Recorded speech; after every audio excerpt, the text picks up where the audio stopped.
So vlog lang tayong konti. So ito yung bulik natin. Backyard lang tayo ha, pero quality naman yung gamit nating manok. So madungis.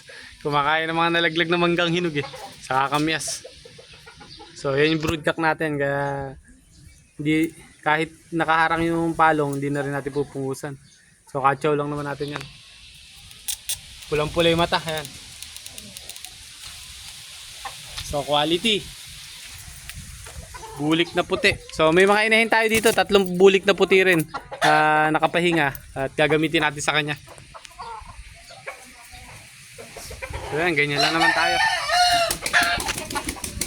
Medyo nangungulag kasi mga mga inahin natin na bulik na puti na gagamitin. So yan, medyo marami rin tayo manok dito. Tapos ito, pakita ko sa inyo, may dalawa tayong i-ready para igayak. Kaso nangulag nga isa. Hintayin natin matapos. So yan bulisain. So ito isa. Plano namin ilaban sa ulutan. So 30 million yung premyo nga dito.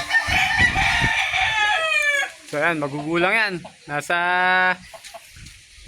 3 years siguro. So kulang 4 years yan. So magkapatid. So mukhang labanin yung mga kamanok nga natin na to. Mukhang madaling mailalaban. Buong buo naman yung mga katawan. So yan, dalawa. Bali 4 yung igagayak nga natin. Ay bali 3 pala igagayak natin.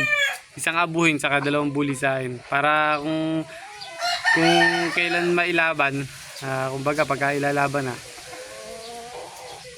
pipilian natin kung alin yung kondisyon, yung dalawa ipapasok natin. Iwan isa. So ganoon naman kami maggayak Pagka nagkagaya kami ng manok, ganoon lagi ginagawa namin. Kumbaga may reserba kami laging isa.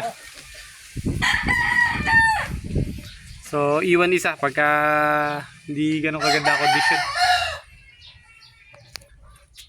Ay, eto napungol yung tuka na to nakawala kasi. So mukhang cobra Napakapangit na manok.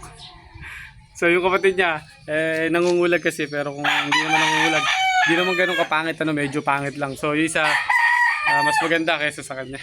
Ayan. So gagayak na nga namin pagyaring mangulag. So maganda pa naman papremyuhan dito. So yun lang, nag-update lang ako sa mga manok natin.